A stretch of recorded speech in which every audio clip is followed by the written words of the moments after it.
Si vous vous souvenez, j'ai été cet été faire la route des vins avec mon conjoint et mes parents et on avait fait un arrêt au vignoble Gagliano. Aujourd'hui, on a été invités à dîner au vignoble Gagliano.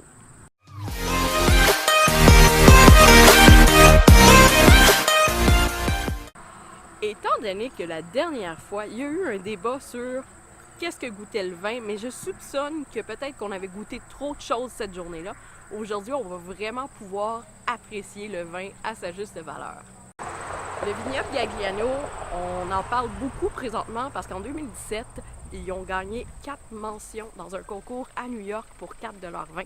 C'est 80 000 bouteilles embouteillées dans les 10 dernières années. C'est pas rien quand même.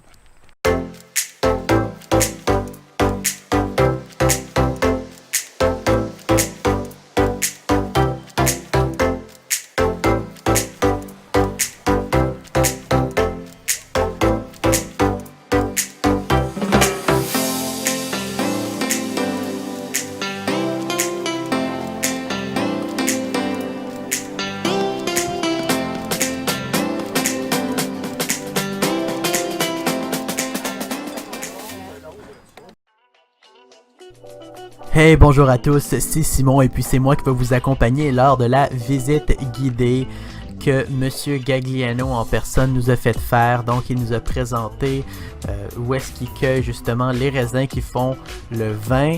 Et puis c'était vraiment intéressant, on nous expliquait comment qu'il les hivernisait, ils mettent de la terre dessus et puis ça reste là tout l'hiver et puis c'est tout. Il nous expliquait aussi un peu plus tard comme quoi que tout ce qui est autour du vignoble est en train de se moderniser, est en train de devenir plus technologique. La machine que vous voyez là, c'est une machine qui permet de faire vibrer les raisins et puis ceux qui sont mûrs vont tomber automatiquement dans la machine. En gros, c'est vraiment intéressant. Là, il n'y a pas le petit bras qui fait vibrer, fait qu'on voit pas tout, mais c'est un des efforts de modernisation. Qu'est-ce qu'il nous a aussi expliqué, c'est qu'avant, les gens qui ramassaient les raisins, ben, c'était pour la plupart des itinérants, des gens comme ça qui faisaient des petits travails on the side, et puis il y avait beaucoup de difficultés à trouver de la main-d'œuvre. Et puis justement, avec les conditions de travail et puis l'économie qui est de mieux en mieux, c'est de plus en plus difficile de trouver des gens qui veulent faire ce genre de travail-là. Donc, une des raisons de la modernisation et de la mécanisation de la chose. Ensuite, ici, qu'est-ce que vous voyez? Je sais pas si c'est le nom exact, mais c'est qu'est-ce que Monsieur Gagliano nous a dit être le pressoir. Qu'est-ce que ça fait? C'est que ça presse ça presse le citron, non. Ça presse les raisins dans le but d'en extraire le jus. En gros, c'est la machine à faire du jus à raisin, du jus de raisin qui va être transformé en vin par la suite. Qu'est-ce qui est intéressant avec cette machine-là puis qui le différencie de quoi que ce soit d'autre? Ben, c'est que cette machine-là va pas faire en sorte que la pleure du raisin dans lequel il y a de l'amertume dedans se ramasse dans le jus de raisin. Et puis c'est quelque chose d'assez unique et puis c'est quelque chose justement qu'on pourrait pas retrouver nécessairement dans notre cuisine naturellement vu la taille et la complexité de la machine. Et puis malgré que certaines personnes pourraient croire qu'à cause de tous ces moyens-là technologiques, le vin est de moins en moins pur, moins en moins goûteux, au contraire, le vin est de plus en plus grande qualité à cause de cette mécanisation-là, justement. Parce que ça nous permet de faire du meilleur vin d'une manière encore plus précise et contrôlée. Oh wow, cette salle-là était tellement impressionnante. C'est la salle des cuves. C'est là que le vin fermente pendant parfois jusqu'à quelques mois, jusqu'à quelques années. Bon ben une fois le processus fait pour fabriquer le vin, pendant une dizaine de jours, les bouteilles vont rester là. Il y a 840 bouteilles à la fois qui vont être là.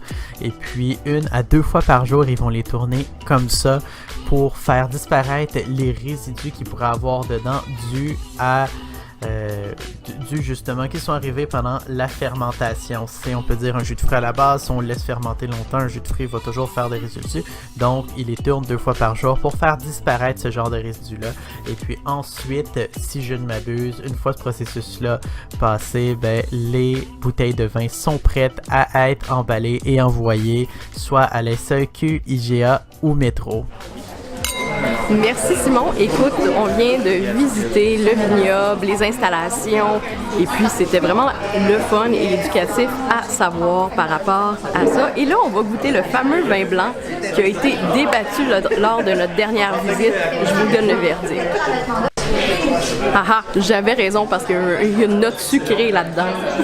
Simon vient de me confirmer que c'est vraiment un vin sec et sucré. Donc il y a vraiment ce côté sec, mais avec une finale en bouche sucrée. Le Levante, c'est un excellent vin qui a vraiment une belle couleur jaune, un vin blanc qui est foncé avec des saveurs fruitées, mais aussi on sent une petite note fleurade au nez. Et puis, je vous le recommande vraiment avec les fruits de mer et les poissons. Avec le vin, on goûte à une huître avec une émulsion de maïs. Cheers!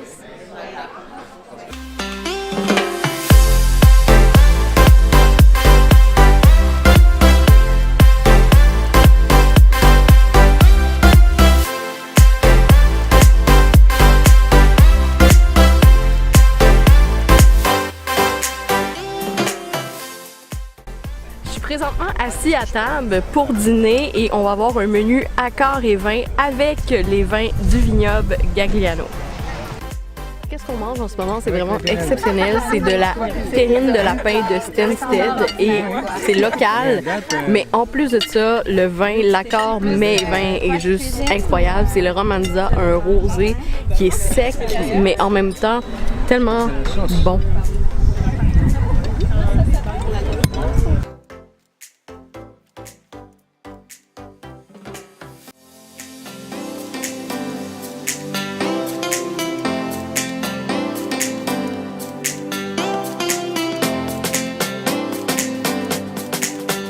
Présentement, on est en train de manger un short rib qui est vraiment sa grosse coche. Tout le menu est sa grosse coche avec un vin rouge.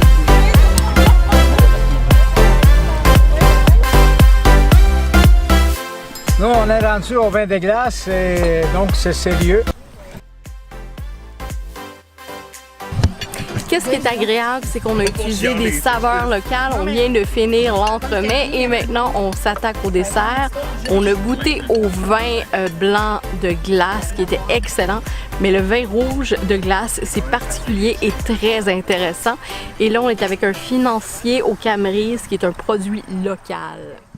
Pour terminer cette capsule, écoutez, Gagliano, c'était vraiment une découverte sensationnelle, des vins incroyables, que ce soit du vin blanc, du mousseux, du vin de glace, le rouge, peu importe, tout était de qualité et les mets qu'on a goûtés aussi étaient vraiment de qualité. Je vous invite à me suivre sur ma chaîne YouTube, mais aussi d'aller visiter mon blog êtreadrius.com pour le détail de qu'est-ce qu'on a mangé et consommé durant la journée.